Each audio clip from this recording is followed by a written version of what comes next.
What would you do if someone told you they killed in the name of God? That's the chilling reality we're diving into today, a crime so brutal, so senseless. It left an entire community in shock. It all began on a warm summer day, July 24th, 1984, in a quiet town called American Fork, Utah. This was no ordinary murder. Brenda Lafferty, a young, vibrant woman, and her 15-month-old daughter Erica were brutally slain in their own home. But the most terrifying part, the men responsible weren't strangers. They were Brenda's own brothers in law, Ron and Dan Lafferty, who believed they were carrying out a divine order, a commandment from God Himself. What could lead two brothers to commit such unimaginable acts, believing they were justified by faith?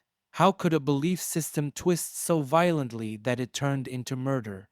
Today, we unravel the story of the Lafferty brothers, the horrifying murders that shook Utah to its core, and the dark religious zealotry that fueled this tragedy. Stay with me as we dive deep into the twisted minds of Ron and Dan Lafferty and the events that led to that fateful day. Ron and Dan Lafferty weren't always destined for the headlines, but somewhere along the way their paths took a dark turn. Born into a large, devout Mormon family, the Lafferty brothers were raised with strong religious values. However, as they grew older, those values began to warp into something far more dangerous. Ron Lafferty, the eldest of the brothers, was known for his domineering presence. He saw himself as a prophet of sorts, someone destined to lead others, especially his family, down the path of true righteousness.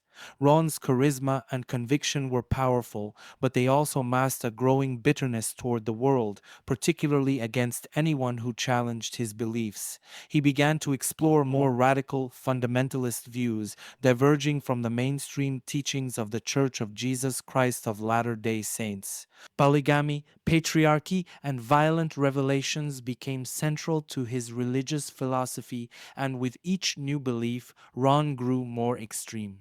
Then there was Dan. While less forceful in personality, Dan idolized his older brother, often following in Ron's shadow.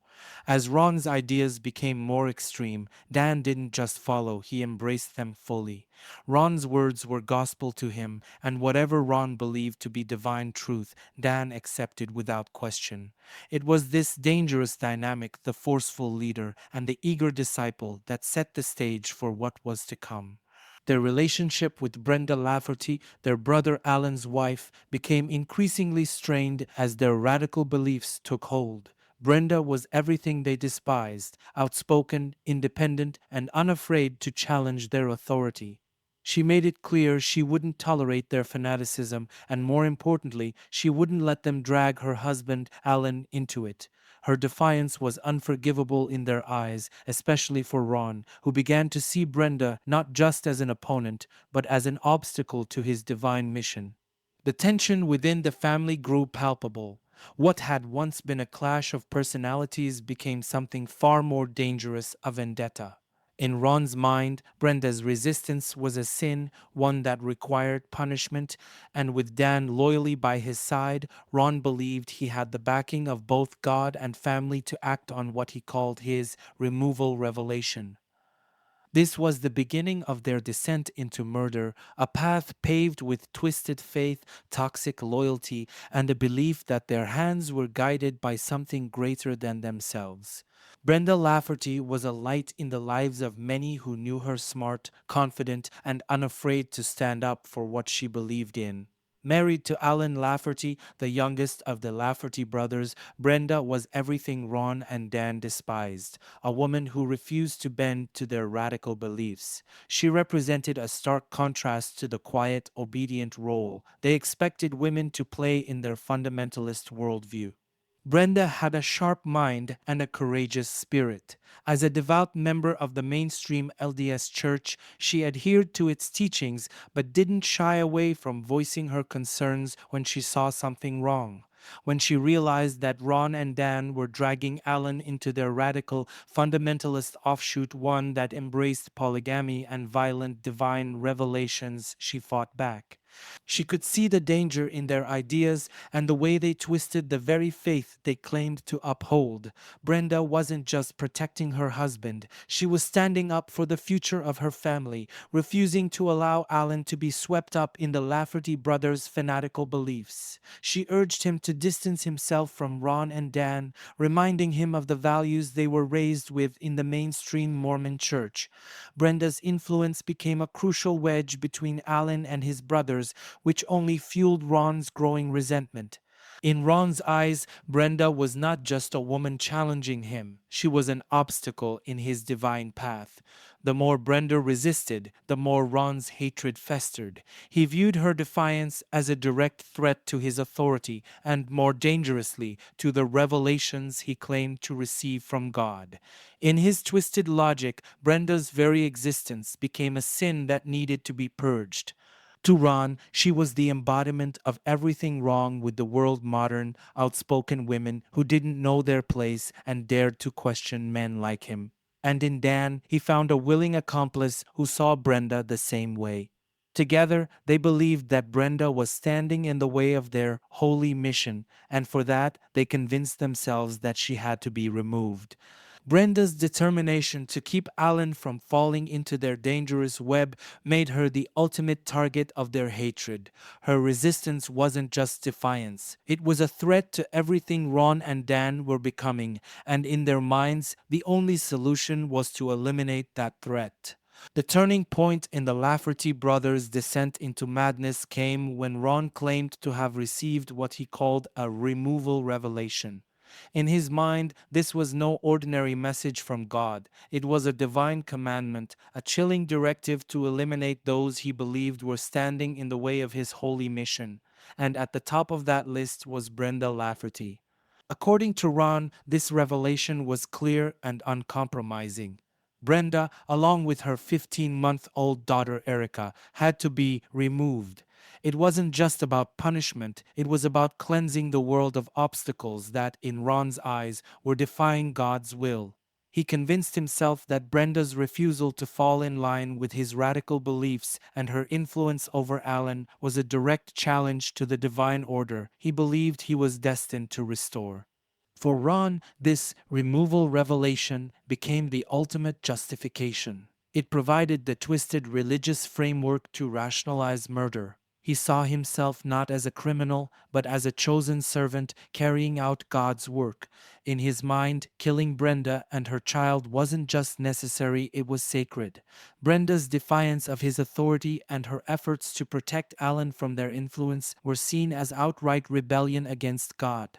Ron viewed her as a sinner whose very presence disrupted the divine plan he and Dan believed they were following. Dan, always willing to follow Ron's lead, didn't question the logic. His loyalty to Ron and his own belief in their twisted faith made him just as convinced that this brutal act was part of a higher purpose. He believed that God had truly spoken to Ron, and as such, they were not only justified in their actions, but obligated to carry them out. Their twisted logic relied on a terrifying interpretation of religious obedience, one where anyone who challenged them was challenging God. Brenda's resistance, in their eyes, was more than defiance, it was blasphemy. And the only way to rid themselves of this threat was through what Ron called removal. What's particularly chilling is how they managed to distance themselves from the act of murder by framing it as a religious duty. For Ron and Dan, this wasn't about revenge or hatred, it was about fulfilling what they saw as divine justice. This false sense of righteousness allowed them to dehumanize Brenda and her daughter, reducing them to obstacles in a divine narrative. In their minds, they weren't killers, they were instruments of God's will, following orders. This delusional belief system not only justified their crimes, but gave them a sense of higher purpose. And in doing so, they created a dangerous reality where religious fanaticism became the driving force behind cold-blooded murder. On July 24th, 1984, what began as an ordinary day in the quiet town of American Fork, Utah, would end in unimaginable horror. Ron and Dan Lafferty, driven by their delusional belief in a divine commandment, set out with one purpose: to carry out the brutal murders of Brenda Lafferty and her innocent 15-month-old daughter, Erica. That day, the brothers arrived at Brenda's home with chilling determination. They believed they were acting under God's orders, their mission clear. Armed and resolute, they forced their way into the house where Brenda, unaware of the horror about to unfold, was going about her daily routine. The brothers were cold and methodical, their eyes fixed on what they saw as divine justice. Once inside, the violence began with terrifying speed. Brenda, realizing the danger, tried to fight back, but she stood little chance against Ron and Dan's overwhelming strength and determination. Ron, the self appointed executioner of God's will, was the first to attack. He grabbed Brenda and began to strangle her with his bare hands, using his full weight to overpower her. The room filled with the sounds of struggle as Brenda fought desperately to stay alive, her instincts to protect herself and her baby kicking in. But the brothers' brutal force was too much. After strangling her to near unconsciousness, Ron wasn't finished. As Brenda lay gasping for breath, he took a knife and delivered the final, fatal blows. Each stab was delivered with a shocking level of brutality. Brenda's body, already lifeless, was slashed repeatedly as if her death alone wasn't enough to satisfy their twisted sense of justice. The attack was savage, personal, filled with the hatred they had harbored for her refusal to bow to their religious fanaticism. But the horror didn't end with Brenda's death. In the next room was baby Erica, just 15 months old, completely innocent and unaware of the evil that had entered her home. And yet, in the eyes of Ron and Dan, even Erica was marked for removal. There was no hesitation, no second guessing of their divine mission. Dan, taking on this horrific task, approached the child, knife in hand. In what can only be described as an unspeakable act of cold blooded cruelty, he cut the baby's throat without mercy. The innocence of Erica, the helplessness of her tiny body, did nothing to soften their resolve. To them, this was an act of obedience, not murder. The sheer brutality and heartlessness of their actions left a scene so gruesome that even hardened investigators would later describe it as one of the most horrifying crimes they had ever encountered. When Ron and Dan Lafferty left Brenda's home that day, they believed they had fulfilled their divine mission. Brenda and her child lay dead in a scene of pure horror, the victims of a delusional belief system turned deadly. The brutality of their actions would send shockwaves through the entire community, shattering the peace of American folk and leaving a lasting scar on all who knew the victims. What remained in the aftermath was not only the tragedy of two lives lost, but the chilling reminder of what can happen when fanaticism and hatred are allowed to fester unchecked. The attack on Brenda Lafferty began with a quiet knock on her door, but what followed was anything but quiet. On that fateful day of July 24th, 1984, Ron and Dan Lafferty came to Brenda's home not as visitors, but as executioners. They believed they were carrying out a divine order, and nothing, not even the innocence of the home in front of them, was going to stop them. When Brenda answered the door, she was met with the cold, determined faces of her brothers in law. There was no warning, no exchange of words that could have prepared her for what came next.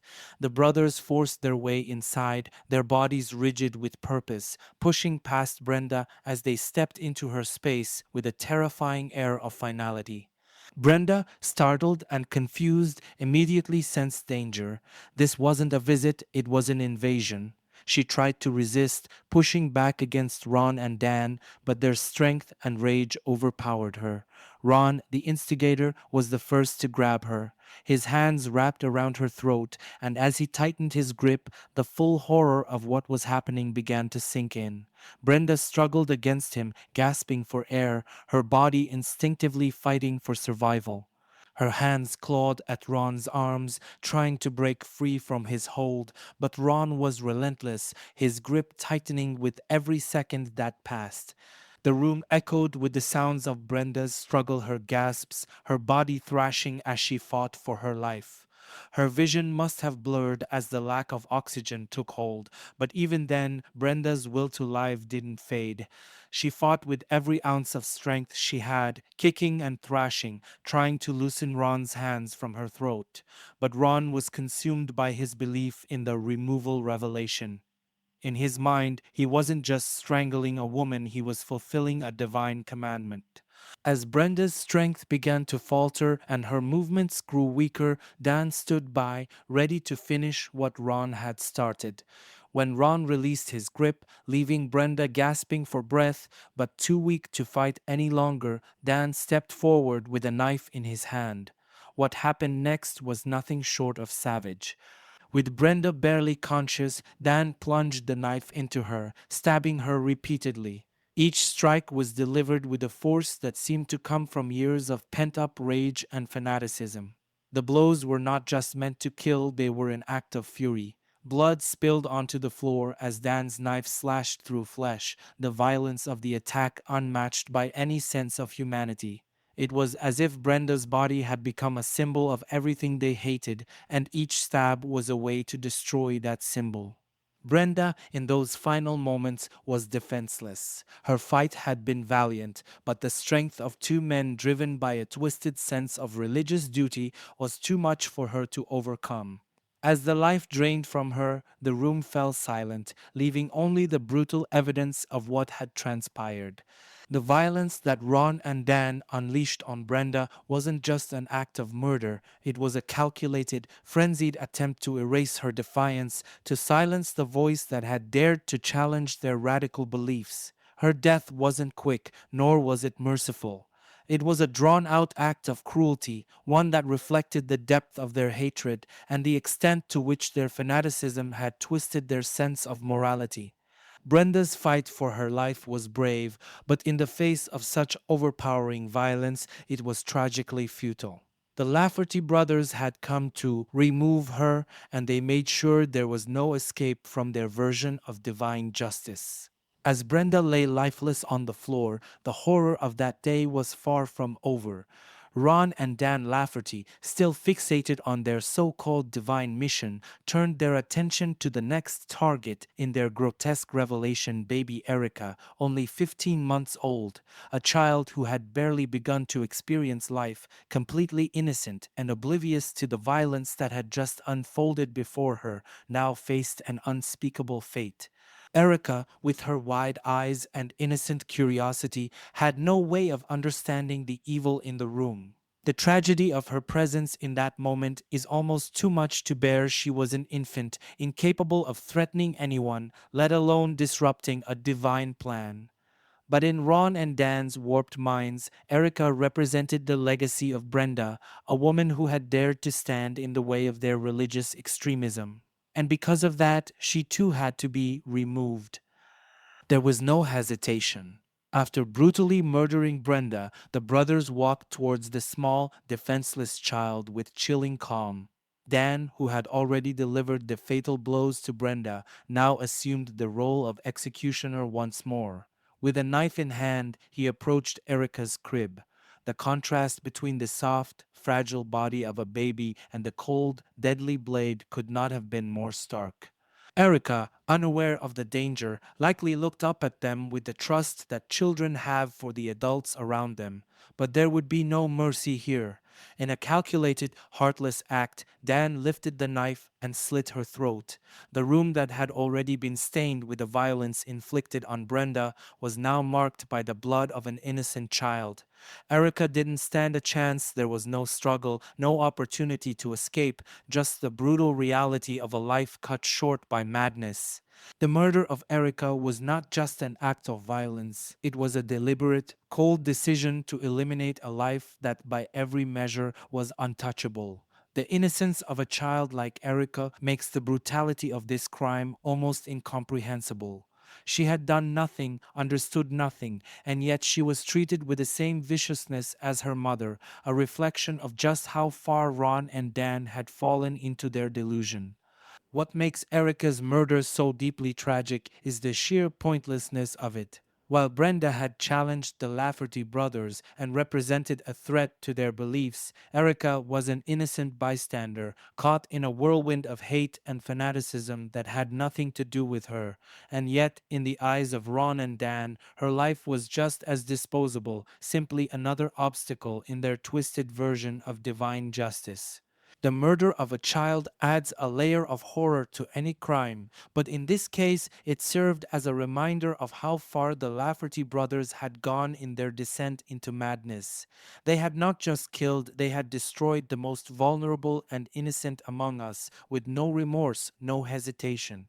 The calculated nature of Erica's death, following so closely after her mother's, left a chilling imprint on everyone who later learned of the crime. It was no longer just a tragedy of religious fanaticism. It was the total annihilation of a family, the loss of innocence in the most horrifying way imaginable. After the horrific murders of Brenda and Erica Lafferty, Ron and Dan left the house, their mission, at least in their minds, fulfilled. They didn't flee the scene in a panic. Instead, they walked away with a sense of calm, believing they had just carried out God's will.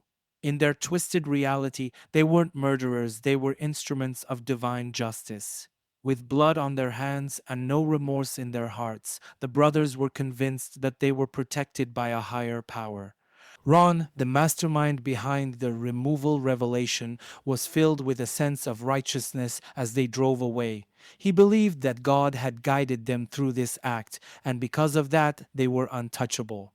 Dan, ever loyal to his older brother, followed along without question. Together, they embarked on a run, not out of fear, but out of the certainty that they would evade capture, trusting fully in divine intervention. For days, Ron and Dan crisscrossed the state of Utah, moving through small towns and rural areas as if they were on a spiritual pilgrimage rather than escaping the law. They didn't hide, they simply carried on with the bizarre confidence that no harm would come to them. They believed they had done what God asked of them, and in their minds, that meant they were invincible. Meanwhile, back in American Fork, the discovery of Brenda and Erica's bodies sent shockwaves through the community. The brutality of the crime, coupled with the religious motivations behind it, led law enforcement to act swiftly. Investigators immediately suspected Ron and Dan, given their strained relationship with Brenda and their radical beliefs. A manhunt was launched, and the police were determined to bring the brothers to justice. The Lafferty brothers, however, didn't seem to be in a hurry to avoid capture. They moved with the kind of delusional arrogance that comes from believing you're invulnerable. They weren't fugitives in their own minds, they were prophets on a divine mission, protected by God from any earthly consequences. As they moved from one place to another, they sought shelter with acquaintances and fellow members of their fundamentalist community, relying on their network of like minded individuals. But despite their delusions of protection, the net was closing in. The brutality of the murders had galvanized law enforcement, and the manhunt intensified with each passing day. The police tracked Ron and Dan across multiple states, following leads and gathering information from those who had seen them. It didn't take long for the brothers' belief in their invincibility to come crashing down. After several days on the run, Ron and Dan were finally captured in Reno, Nevada. The arrest was relatively uneventful. There were no standoffs, no acts of defiance. In the end, their supposed divine protection couldn't shield them from the law. As they were led away in handcuffs, the reality of what they had done may have begun to sink in. But even then, Ron continued to insist that they had acted under God's orders, holding on to his delusions of divine justice. The capture of the Lafferty brothers marked the beginning of their journey through the legal system, but the sense of horror left in the wake of their crimes would linger long after. The manhunt had come to an end, but the questions surrounding their motivations, their fanaticism, and their lack of remorse would continue to haunt everyone involved. The brothers had been caught, but the terrifying reality of their belief in divine intervention would remain a chilling reminder of how far they had fallen into madness. The investigation into the murders of Brenda and Erica Lafferty began the moment their lifeless bodies were discovered in their home. The sheer brutality of the crime, combined with the religious overtones, shook not only the community but also the investigators tasked with piecing together the details of that horrific day. For seasoned detectives, this was not just another case. It was a descent into a dark world where religious zealotry had spiraled into unspeakable violence. From the very start, Ron and Dan Lafferty were the primary suspects. Investigators knew the tension between Brenda and her brothers in law, and it wasn't long before they began to connect the dots. The brothers had been outspoken about their religious beliefs, and those close to the family were well aware of Ron's growing radicalism. His claims of receiving divine revelations and his public disdain for Brenda made him an obvious figure of interest. As the police combed through the crime scene, the brutality of the attack became clear. Brenda's strangulation and stabbing were not acts of random violence. They were deliberate, methodical, and driven by deep-seated hatred. The murder of baby Erica was even more disturbing, a calculated act of cruelty that pointed to the complete loss of any moral compass on the part of the perpetrators. Interviews with family members and neighbors began to reveal the extent of Ron and Dan's descent into fanaticism. Their involvement in a fundamentalist offshoot of the LDS Church, their obsession with polygamy, and most disturbingly, Ron's claims of receiving a removal revelation provided the investigators with a chilling insight into their mindset. It became clear that the murders were not impulsive acts, but premeditated killings that the brothers believed were justified by divine instruction. The break in the case came when the manhunt for Ron and Dan ended with their capture in Reno. Once in custody, the Lafferty brothers did little to deny their involvement. Instead, they offered chilling justifications. Ron, in particular, showed no remorse. He spoke of the murders as if they were a necessary task, a fulfillment of a divine prophecy. He explained that God had instructed him to remove Brenda, labeling her as a sinner and an obstacle to his mission. To Ron, the blood on his hands was not a sign of guilt, it was proof of his obedience to a higher power. Dan, ever loyal to his brother, echoed these sentiments. He saw himself as merely carrying out God's will under Ron's leadership. Neither brother displayed any regret, any recognition of the human lives they had extinguished. Instead, they remained steadfast in their belief that their actions were justified, even ordained by God. This complete detachment from reality left investigators and the public alike grappling with the nature of their fanaticism. As the details of the investigation emerged, the shockwaves spread far beyond the Lafferty family. The community, predominantly made up of devout Mormons, was left in a state of disbelief. How could two men raised in the same faith commit such heinous acts in the name of religion? It was a question that haunted everyone who had known the Laffertys.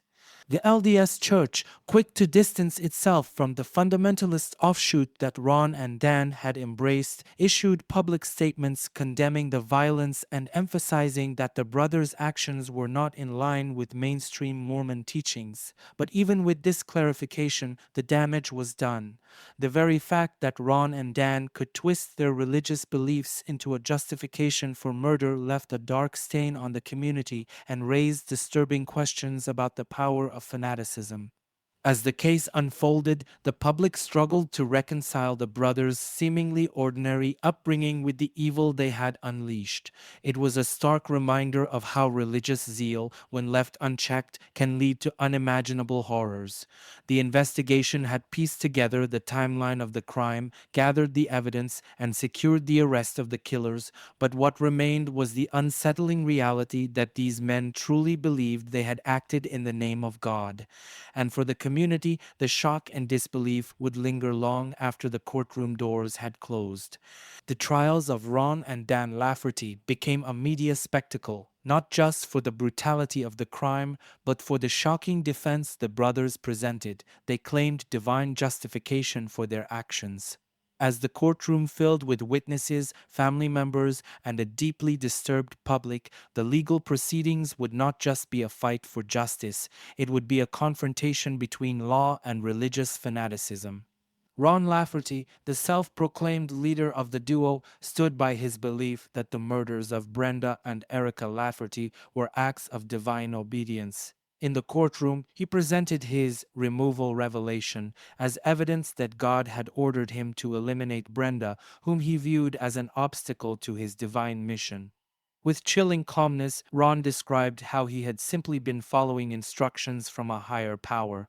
To him, it was not a matter of guilt, but of faith, a terrifying distortion of religious duty that shocked even the most hardened legal professionals in the room.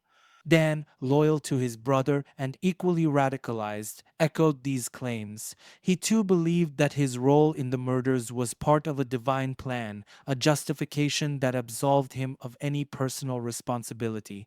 Dan didn't shy away from his role in the brutal killings. Instead, he admitted to carrying out the execution with the belief that he was fulfilling God's will. Their lack of remorse was evident throughout the trial, making it clear to everyone watching that these men were utterly convinced of their righteousness. But the legal system did not see it that way.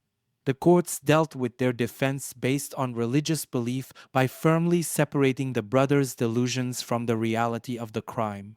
While religious belief can be a powerful motivator, the court was unwavering in its stance that murder could not be justified under any interpretation of faith.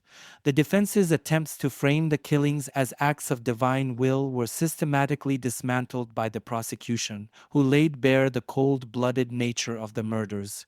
Expert testimonies were brought in to examine the psychological state of both brothers, but the court ultimately ruled that they were fully aware of their actions and capable of understanding the consequences. Their claims of religious justification could not mask the brutality of their crimes, nor could it exempt them from justice.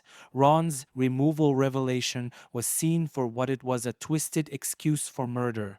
After weeks of testimony and evidence, the jury rendered its verdict. Dan Lafferty was sentenced to life in prison without the possibility of parole. His role in the killings, while vicious, was seen as being under the influence of Ron's dominance and delusions. Dan would spend the rest of his days behind bars, living out his punishment for his role in the brutal deaths of Brenda and Erica. For Ron, the outcome was even more severe. As the mastermind behind the murders and the self-proclaimed prophet who incited the violence, Ron Lafferty was sentenced to death. His lack of remorse, his insistence on divine righteousness, and his leading role in the killings sealed his fate.